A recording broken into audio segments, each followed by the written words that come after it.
The NBA is back.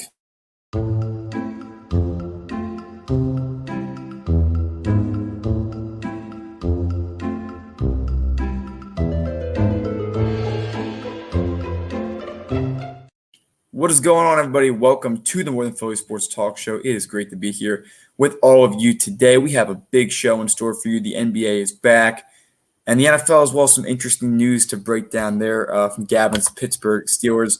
But first of all, as always, you're alongside my co-host. Now, we do have a couple minor technical difficulties. We should be able to pull through as we tend to be able to. But first of all, Gavin, how are you doing outside of some of the technical difficulties we're going through right now? Zach, I'm doing good. Listen, it was a good night for me last night, besides losing power for no reason. But, Zach, the Steelers lost, and I called it yesterday, and I was going to ask you if you can video, screen record and clip it and put it up here so people didn't realize or think I was joking when I said that. Ladies and gentlemen, I actually really did call last night's game, and here's why. The Steelers are trash, but I'm going to get into that a little bit later. Zach, how you doing? I'm doing good, man. I mean, I think that the Steelers have been a very shocker in the past few weeks in the NFL and have received a lot of heat. They went from what I thought potentially one of the best teams in the NFL with the situation of how good their defense is and how efficient their offense has been all year. Again, James Conner out again last night with I think it's now a quad injury that it has been advanced to. So I don't know. The Steelers have really fallen off. They really have been poor. They have not played up to the level that they should. Mike Tomlin was arguably my coach of the year pick. For the first 11 games, I don't know what's happening right now. I don't know who to blame. Ben Roethlisberger not looking good at all. I mean, you also have Bengals. I mean, you give 24 points to a Bengals team that doesn't even have Joe Burrow, their first overall pick this year. They aren't a good football team. There's no excuses. The Steelers might be a bad team as well, and frankly, they might not even win their own division right now. Cleveland's looking right at them. They're knocking on their door. And if the Steelers lose next week to the Colts, which they might as well lose to the Colts, and if the Browns are able to win next week, they play each other week 17 for the division. Zach, first of all, this is a hot topic from our class this morning. The dancer and the logo. For those who may or may not know or may or may not understand, you don't do things on people's logos. Some may take it to heart, some may not care, and some it might catch their attention. But ladies and gentlemen, Juju Smith-Schuster has been dancing on people's logos all year long. For what? I don't know why. And here's why. But here's what I'm going to tell you why. Zach, Juju Smith-Schuster has been dancing on logos, but the stat I read to you guys this morning was he had 95 TikToks, right, Zach? And his season high of receiving yards is only 93. How about you get off your phone and stop dancing on logos and get your behind in the end zone? How about that? How about that, Juju? How about you help your team out? For those that are upset with Von Bell about his comments and then playing the action, Zach, you didn't hit him in the head. It was a clean hit. It was a clean hit. There was nothing about it. Juju, you kind of put this on yourself. It's one of these things where if you think about it, Zach, he's making it harder for his team to win. Zach, I told me and you both came out and said this. We don't love how the wide receivers been handling their business recently, especially when it comes to being winners. Well, now they're losers. All right, they lost 3 of the last, four games? Yeah. They've lost 3. All 3 of the last – they've lost 3 in a row. Lost 3 in a row. And Zach, now let's go to the game. Ben Roethlisberger – or excuse me, Ben Werfelsberger is because that's the correct name. Zach, he's a standing statue. All right, he's a statue. He can't do nothing outside of the pocket. In a run game, the excuse was, James Conner's not here. That doesn't matter. James Conner was there and he still wasn't doing anything. So Zach, now let's take a look. You don't have James Conner who's banged up. The defense is banged up. You don't have Bud Dupree. By the way, that defense looks horrific, and majority of the players are there. So Zach, I gotta ask you, when I sat here on this great network that we're building, right? And when I said the Steelers overrated and I read you the schedule, and you said, but a win is a win. Do you take back what you said, and do you think that some of those wins that they have should have been losses, and they could have been? They're supposed to beat the teams that are worse than them. Up until this point, they had done that. I don't know what has happened. Ben Roethlisberger has become incredibly inefficient. The wide receivers don't run routes more than 5 yards down the field. Do I take that back? No, I don't. All right. Again, close win to the Cowboys, but it's a win. A win in the NFL is a win no matter what. If you win the Super Bowl, whether or not you think the team should have or not, they pulled it off. And as far as I knew 3 weeks ago when they were 11-0, there was no reason to believe they couldn't continue to win games. I've now seen that against Washington, which you accurately called, they went down and they lost. All right, and they're home, by the way, in that game. The next one in Buffalo on prime time, you get pretty decisively lost. And Josh Allen, before the game, let them dance on the logo. You want to sit here and tell me anybody who thinks that, oh, well, he's just dancing on a logo. Juju does all these great things for the community. That's great, man. Props to you for that. But if Von Bell is ticked off at you for doing it, then you're doing something wrong. You need to stop it right now. It's immature. It is incredibly – I mean, you're supposed to be the leader of this wide receiver core. I know Steelers fans who are ticked off at Juju Smith-Schuster right now because of how he's been acting. And Chase Claypool's been doing it. And then you have Deontay Washington who can't catch a ball, or Deontay Johnson, my mistake. And then you do have James Washington who really is becoming irrelevant in that wide receiver core. But, I mean, this is pretty embarrassing. If you're the Steelers right now, you know what? As much as the Steelers have had success in the long run, as much as I like Mike Tomlin, the reason the Patriots, who again this year are not as good, so it's not the best year to talk about them, the Patriots don't put up with this BS. And that's why they have 6 rings in this millennium. The past 20 years, they have 6 rings. The Steelers have 2, 1 under Mike Tomlin. And again, let the players do what they want, but this is the consequences you're going to have doing that. I think Mike Tomlin, you might need to put your foot down and say, you guys got to stop with this. All right, and Juju before the game yesterday, same thing, posted on the Bengals logo and said they told me to stop dancing with laughing emojis. Who's laughing now? It's an embarrassment that you're in your 5th or 6th season. You fumbled the ball away against New Orleans a few years ago. That took you out of the playoffs. And again, that's not necessarily going to be entirely your fault. There were a lot of other things in that game, including some poor play from other players. You're put in a tough situation with Antonio Brown. Apparently, you're one of the most loved players in the league. And now this is what you do. All right. In the first 2 weeks of the season, it's all fun and games. It's all fun and games until you start losing. Right. That's what they say. It's fun and games until the sky starts falling. The sky's falling right now. And raise the floor, Zach. Your ego is too big to stop right now because you want to be able to do it because you believe you can win games, especially against the Bengals. I'm sure that he went in that game thinking there's no way we lose this game. He got popped yesterday. All right. And it was a clean hit. And trust me, one thing that I've heard before, the last thing you want to do is tick off the guy whose job it is to tackle you or his job it is to hit you.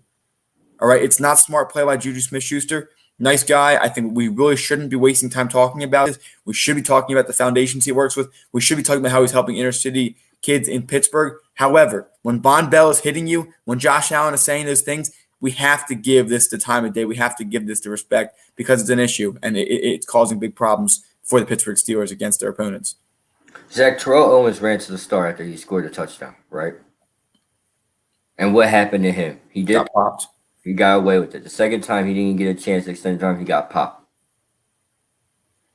These players, first of all, that was back in a generation when the NFL wasn't as soft, and you could do things like that, and the consequences. Yeah, you'll have some, but it wouldn't be as what we know now. All right. You are not contributing at all. None of these wide receivers are good. None of them. Not a nary damn one. And here's what happened. Zach, if you go back to yesterday's game, right? Juju Smith-Schuster only has 6 yards, right? 6 yards, right? That's it. He only has 6 yards. And then Chase Claypool, non-existent ever since the Eagles single. We made him a one-hit wonder, Zach. And you're right. It was like, I'm going to use another definition. When it rains, it pours. Well, right now, it started raining 2 weeks ago. Or it was drizzling 2 weeks ago. Then it started raining. Now it's pouring. All right, it's pouring. And all this coach year for Mike Tomlin, I love Mike Tomlin, obviously. Great, well-respected coach, especially in a league where the black coaches aren't as speculated out as you like to see. A lot of them have head coaching jobs. But he's not no coach of the year right now. You have to put your foot down. This is why there's a reason why the Chiefs are the Chiefs. And like you said, Zach, they don't put the Patriots don't put with any BS. Zach, the Chiefs may look like they're having a lot of fun, but do they go out and dance under people's logos? Do they showboat the whole game? Do they make TikToks? They get the job done. They win the games. All right. When the Eagles 2017, the defense was doing a lot of dancing, team celebration in the end zone. But were they doing anything disrespectful? Right? It's all fun and games until you start pissing off people, and that's the problem. People are pissed. And people are pissed. Josh Allen said, do all the dancing we want, we're gonna win the game. What happened, Zach? They won the game. All right. What happened last night? Von Bell didn't appreciate it. He took a hit. Steelers fans are saying it's helmet to helmet. Guess what? You need glasses because that looked clean to me. Zach, it's the nature of the game. I'm not saying they should take out celebrations because obviously it makes the game more fun. But enough is enough. Enough is enough. You're supposed to set an example, and right now you're looking like a damn idiot. Yeah, standing on a logo of the opposing team is not I mean, you don't walk into onto the on deck circle of the opposing team in baseball and start dancing on it. You don't walk into an NBA locker room and start dancing on it before games. It's just not. It's not respectful. That's the first part. Again, who are we to sit here and judge him for that, especially with all the stuff he does? We don't. However, when Von Bell and Josh Allen start talking, it's our job to start listening. So obviously, And they're probably not the first ones either. They're probably definitely not. And that's our closing argument on this. Anyone wants to know why? Listen to what Josh Allen said. Look at what Von Bell did yesterday. That's why. When the players start listening, that's when the issues arise. real quick, Zach, if I may say. Remember what the Titans did? And John Harbaugh comes on and says, Mike, that's disrespectful. You don't stand on the shield. And they weren't even dancing. They said, there's just things you don't do. And yes, ours in the middle of the field is an eagle, right, Zach? So even though it's an eagle and it's not like the Baltimore Shield, you don't know what that eagle means to people. You don't know some people. Amari Cooper's out there dancing on Darius Slay, I'm sure, is going to make sure that he is shutting him down all game. There's no reason that fuel the fire, especially when the sky's falling in the Steel City right now. Exactly. All right, coming up after this, trouble brewing in Washington. Quite some interesting news as we awoke this morning. We'll break it down after this. We are now offering a new product on our Teespring. Wear a mask in public. We are now supporting a custom designed mask with our logo on it. Purchase it today, and 10% goes to a foundation of our viewers' choice. It offers a full nose and mouth coverage, single-sided print, includes 2 2-inch elastic ear loops, non-medical grade product, and finally, $1 from every mask sale is donated to a nonprofit to feed children in need. Enjoy today's episode. Dwayne Haskins was benched early in this NFL season, and we sat here and voiced our displeasure with it. Statistically, he was not playing terrible. They were a team slowly growing. They beat the Eagles week 1. We know that. He was benched for Kyle Allen. Kyle Allen gets hurt. Alex Smith comes in. They start winning some games. Of course, I wouldn't call Alex Smith an MVP in any way. He's been a comfortable game manager. Smith gets hurt. Haskins comes in. Not the best week for him at all. Of course, it's a small sample size, but at this point, how many more games can you give him? He was caught Sunday night without a mask in a gentleman's club, and this is his second COVID-19 violation of the season. And I know that we've sat here, Gavin, you and I have agreed in plenty of ways that he deserved himself a starting role. I think that when you're the top quarterback prospect until Kyler Murray decommits from the MLB, it should mean something. You come out of Ohio State. Daniel Jones ended up getting drafted over you to the Giants. You got the now Washington football team. And they're starting to build some talent there. Ron Rivera comes in, gives Haskins a chance while he's on a pretty short leash. I think it was very similar to how Josh Rosen was handled, similar to how some other quarterbacks have been. When ownership doesn't really want you, you kind of feel distraught and doomed from the start. And he's been. But when you get an opportunity for your third time, this is just his third opportunity if you include last season, why go out and mess it up by doing something stupid? It makes it harder to defend you. And coming off of a 2-interception game, I really don't think it was ideal to go to a gentleman's club at night violating your own league's COVID-19 protocols. Zach, we go over the numbers for Dwayne Haskins a lot. You know how I feel about Dwayne Haskins, and I was not fond of the benching. I thought the benching took place a little bit too early. Zach, he threw the ball 55 times on Sunday. Got intercepted twice. All right, the run game was non-existent, which I don't know why. Okay, it looked like they had something going on. And then you got nice pieces in the receiving game with and Logan Thomas and the crew. But here's where I get mad. Zach, we sat here and we've kind of really vouched and voiced our frustration with Ron Rivera for not giving you a longer leash than what he had. And then what happens, Zach? You come out, you don't perform, and ultimately you do something really stupid. And then, Zach, if this wasn't 2020 where there was a pandemic, right, and this was just any given Sunday night or Monday night, I don't think anyone would care. But that's the problem. It's not just any given Monday. It's a global pandemic going on outside, Zach. Cases are rising. We know how we feel about it, Zach. We know. We've been over this. We're not scientists, right? Don't go outside and lick a pole. It's getting cold outside, by the way, so I really don't suggest that now. Get the tongue stuck to the thing, Zach, but it's besides the point. What I'm trying to say is this. You're right. If ownership doesn't want you, they're going to make a clear cut. They don't want you. They sure as hell didn't want you this year because they wouldn't have took you out. They would have gave you a chance to work with it. Zach, he was winning. He won. he won versus the Browns. Correct me if I'm wrong. And he won versus the Eagles. Or did they come back to lose? Or did they lose against the I'm checking now, but they did. I know they did beat the Eagles week 1. They lost to the Cardinals week 2. They did lose to the Browns, but I'm going to pull up the stats. Haskins was 19 of 33, 223 yards and a touchdown, no turnovers in the game against the Cardinals. Then the last game, I believe he either started or was benched in. Yeah, against the Browns, 21 of 37, 224 yards, 2 touchdowns, 3 interceptions. Only 9 carries for the run game. So, I mean, obviously, the interceptions, I'm not going to justify them, but when you're throwing a lot.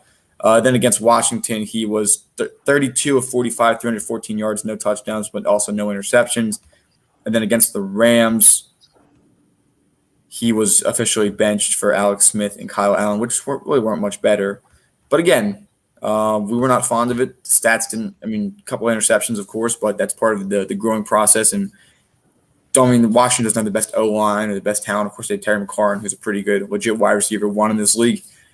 But I just think it's foolish when we sat here, when a lot of people have honestly spoken out about how he shouldn't have been benched that early on, especially in Ron Rivera's tenure, to go out and do something like this. So obviously, as always, praying for him, wishing the best for him. But he's going to face punishment from this, and we'll have to see how he can rebound after that. Because again, when you get an opportunity like this, you really can't throw it into the trash like he did. Zach, he needs a fresh start. This is like another Brandon Ingram. He needs a new situation, just a new everything. All right. He's in the Washington area, Zach. That's where he's from. The family. Do you think the family is influence on what the hell goes on with you? I know you're a grown man, but Zach, this is the decision making of Monday night or Sunday night, Zach, whatever night it was. That was poor. That was a poor choice. That was a poor choice. You could go, but don't be like Lou Williams, Wings. Don't be like the Marlins, Magic City Marlins. But Zach, I'm just saying you gotta be smarter than this, especially when your team kind of needs you, and you want to do this. We don't know if Alex Smith is going to be ready for next week, and considering you guys are division leaders, barely division leaders. Interesting. That's tough. That's tough. Yeah, as that story continues to develop, we will definitely cover it. But again, just one of those situations you hate to see, honestly. And we don't know what the quarterback situation is going to look like for them next week. If he's there, I guess he would start. But again, we don't know what the current punishment is going to look like serving for him. So, I mean, that about wraps it up for the NFL. We're going to, of course, on Christmas Day, we're going to be able to have a special show. We're going to talk about the Friday game between the Saints and the Vikings. And, of course, we're going to be able to do the predictions for the games on the weekend, including the Philadelphia Eagles, who play in Dallas against the Cowboys. Jalen Hurts officially named the starter. We'll get our thoughts on that and more later in the week. But first up, we have the NBA. It is back. The Nets and the Warriors play tonight first, and then the Clippers play against the Lakers, who are looking to repeat this year. Let's get our takes on these games, predictions, and more after this. Would you like to know how you can support the More Than Philly Sports Talk Show? If so, head down to the comments on our YouTube channel. You will see 2 links there. The first is our Teespring, where you can see a wide variety of apparel products, including our signature product, the More Than Philly Sports Talk Show sweatshirts, offered in a variety of different colors, including gray, navy blue, and more. Finally, we have our Patreon page, where you can become a monthly donation member. 10% of all donations go towards an organization of our viewers' choice. We hope that you enjoyed today's episode, and if you can't donate, that's okay, because you can always share this. On one side of the screen, we have a Nets pessimist, and the other side, we have a Nets optimist. One side will probably be right this year, unless they go right down the middle and become a 500 team, but I think that would be an underperformance year. Yeah. I will ask you 2 quick questions, Gavin, before we get to the predictions for the game. Number 1, what are the keys to success for the Nets this season? And number 2, what is your prediction for the season as a whole for Brooklyn? Well, Zach, first of all, the keys for Brooklyn is obviously get Kevin Durant the ball, but don't make it as a situation where it was like James Harden, where you give James Harden the ball and get the hell out of the way. Zach, you got a mega star, right? Arguably better than LeBron James right now. Some may say, I know you disagree, but that's where I stand, and we can argue that another day. But Zach, give Kevin Durant the ball and basically keep the offense moving. Keep people in ball. Play team basketball, all right? You got a great young head coach. Well, he's not young, but he's a rookie head coach because this first year. And he has Mike D'Antoni and Amari Stoudemire, and they're great minds as well. Zach, honestly, just keep everybody involved and make sure you find out who's going to be your scorer, especially at the end of the games, meaning who's going to take the final shot. Because that could be a problem. That was a problem with OKC between Russell Westbrook and Kevin Durant. Russell Westbrook wanted to take the final shot, and he was missing him. Kevin Durant wanted to take it because he was actually hitting him. So what happens? Kevin Durant, they lose. He goes to Golden State. Kevin Durant takes the final shot there. And then you go, and LeBron's sake, what happened there? Kyrie took the final shot, but didn't want to put LeBron no more. So Zach, everybody thinks these guys are two total opposites. I think they work well together. Finally, what is your prediction for the season for them? They could be first in the East when it's all said and done. It's going to be an interesting year, honestly. You have Kyrie, who's been in the East his entire career, but the East is new territory for Kevin Durant. Some say the East is much easier, although this year I'd say that both conferences are pretty balanced. I would say that the West still definitively has a little more competition because the East really, when you get to the Eastern Conference Final, it's anybody's series. We saw that with Miami this year. So my personal prediction, I think they're going to be in the playoffs. I'd say they're the 3 seed or the 4 seed. I definitely don't see them clicking early, but I can see them turning up later. I see them beating all the bad teams. I don't see them losing any games to teams like the Knicks, obviously. I know I have to bring them up, but also teams like the Pacers and the Pistons and the Magic, borderline playoff teams, where the Sixers tend to run into some trouble, and some other good teams. But I see them easily taking down the bad teams. Kind of reminds me of the Buccaneers. The Buccaneers beat the bad teams. They don't beat the good teams, but they beat the bad teams, and they contend. The Nets are going to contend, and how good they can be is how good Kyrie and Kevin Durant do together. And so one final thing I want to say on that, don't be like the Clippers. The Clippers literally gave Kawhi Leonard and Paul George specialty treatment, and it ticked off the role players. You just lost Montrezl Harrell in the offseason. Don't scare off Karis LeVert. Don't scare off Spencer Dinwiddie. Don't scare off Joe Harris.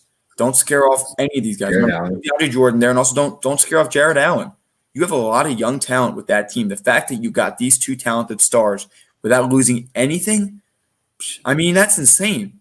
You traded D'Angelo Russell. I'm not big on the decision to take away what was part of your rebuild, but you know what? They're in a win-now attitude, and they have the supporting staff that led them to the 6th seed a few years ago and an upset in Game 1 against the Philadelphia 76ers. All right? Steve Nash, get control early. There's a lot of alphas in that room. You don't need to walk in and be the biggest guy, but you need to walk in and have control. All right, there is a difference there. You don't need to walk in and act like that this is your team no matter what and this and that. You need to walk in and make sure that they understand, though, I'm not giving specialty treatment to anybody. If Kyrie wants to throw a hissy fit, he's going to throw one in the corner. No one's going to give him attention.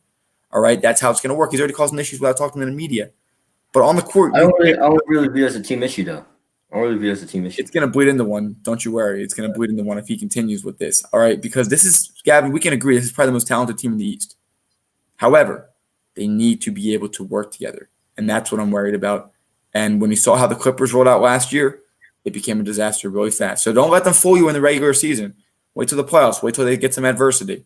And let's see what they can do. If I can send a message out, despite the fact I'm a Sixers fan, if I were here rooting for the Nets' success, Kyrie, KD, you got to work together. Steve Nash, you got to make sure that you don't treat them too special. And you just got to make sure that you're comfortable with everybody in the room. Karis LeVert, Spencer Dinwiddie don't get buried the same way that even Lou Will got buried last year in Montrezl Harrell, so much so that he went to the purple and gold right across the street, honestly, in the same stadium, right across the locker rooms, I should say. So he had to move houses there. He didn't. No, he just picked up his stuff and walked across the stadium. So don't make that same mistake, Brooklyn. I'd hate to see it happen because you got a lot of young stars there. Zach, Katie and Kyrie can coexist with one another, and it seems like they do already with the couple preseason games we saw and them on Instagram Live together and always talking together. This could be a problem. Zach, I'm gonna do a really, really, really, really, really hot take. 76ers and Brooklyn in the Eastern Conference Finals. 7-game series. I'd love to sit here and watch that, but I still think Milwaukee's going to be in that conversation. However, as the season unfolds, we will get more predictions.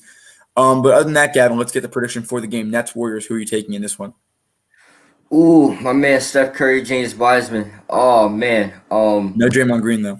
No Draymond Green. And sadly no Klay Thompson. I'm at the roll. I'm at the roll with Brooklyn tonight. That pains me. Big Curry guy. But I'm at the roll with Brooklyn tonight. This is not the game for the Warriors. There's a lot of anticipation for these two superstars. So I think they come out and get the job done. Wouldn't be surprised if it was a close one though. Just like the Buccaneers losing to the Saints week 1, I'm going to take Golden State. Again, the Nets are not meshed together in the way they want to yet. The Warriors are a little bit better with that. And again, James Wiseman going to be making his debut tonight. A lot of talent on that team. like we said before, Gavin, a lot of those players got starting minutes last year, and they're going to be able to play tonight. Andrew Wiggins is going to be there.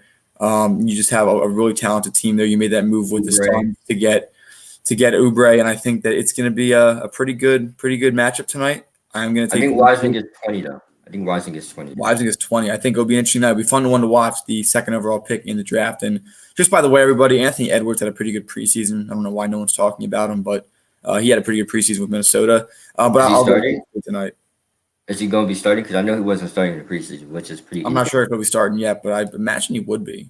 I mean, their forward position is not the strongest on that team, but yes, he had a really strong preseason. Everybody's talking about LaMelo Ball's no passes, but there's nothing to like from LaMelo Ball. Sorry to cut you off, but there's nothing really to be shooting wise at least. You have one great. Not yet at least, but his brother, it took his brother a year or two, but his brother's really clicked in the NBA, and he's also a pretty good passer. And the other one is good at swiper, no swiping. And finally tonight, the Battle of the City of Angels, the defending champion Los Angeles Lakers host the Los Angeles Clippers. The Clippers get to be there while the Lakers raise the banner. Gavin, there couldn't be a better night for me tonight. I will be on my couch listening to TNT. I hope it's Kevin Harlan on the call, but of course it might be Marv Albert, but who knows? I don't care because I was seeing the purple and gold raising their banner over the Los Angeles Clippers, who did not even make it to compete with them in the Western Conference Final just a few months ago. So Zach, so you're bringing out the purple and gold pom poms this year. I like it. And go ahead, show out this year. Go ahead. We are Lakers. I got it. Listen, I'm rolling with the Clippers tonight. All right. First game last year, Kawhi. Okay, well, ladies and gentlemen, I don't have no controls. Which I get controls on my end. I'm rolling with the Clippers tonight. All right. There's a lot of talk from Paul George. He got paid. He needs to show up. But Zach, you remember in Game 1, Kawhi Leonard showed out and LeBron James wanted no parts. Zach, as everybody likes to throw in everybody's faces that LeBron James is 30-something years old and the miles on his body is this and he might be tired. Well, tonight's going to be a night to see what it really is going to be about. They got a lot of pieces this year. But also, Zach, that don't mean nothing. You can't mesh together and play well. They did it last year, and why can't they this year? LeBron's very good at meshing together with guys. I don't think I've ever remember a superstar that he's worked with that he didn't mesh well, at least on the court with. Kyrie Irving. On the court. They won an NBA Zach, I mean, you can do it. Won three Eastern Conference championships with him on the roster. Okay, but he hit the game-winning shot. All right, so he meshes well with him. But who wasn't there the next year? All I'm trying to say, Zach, is don't sleep on the Clippers here. They still got some nice pieces. And I'm not sleeping on them. Going into last season, they were single-handedly the most talented team. They lose Montrezl Harrell. He's overdue. They have a lot to Davis and LeBron might take it light tonight. You know, LeBron might only drop 20 points, but have 10 assists, 10 boards, and maybe a block or two. But let's see how they dish it out. Let's see how some of the young guys. Dennis Schroeder is going to be out there getting some reps. Alex Caruso is going to be out there. Horton Tucker, who had a really, really good preseason, at least one game. I'm excited for it. I really am. Should got you with purple and gold pom poms. It's a gift for next year. Remember that.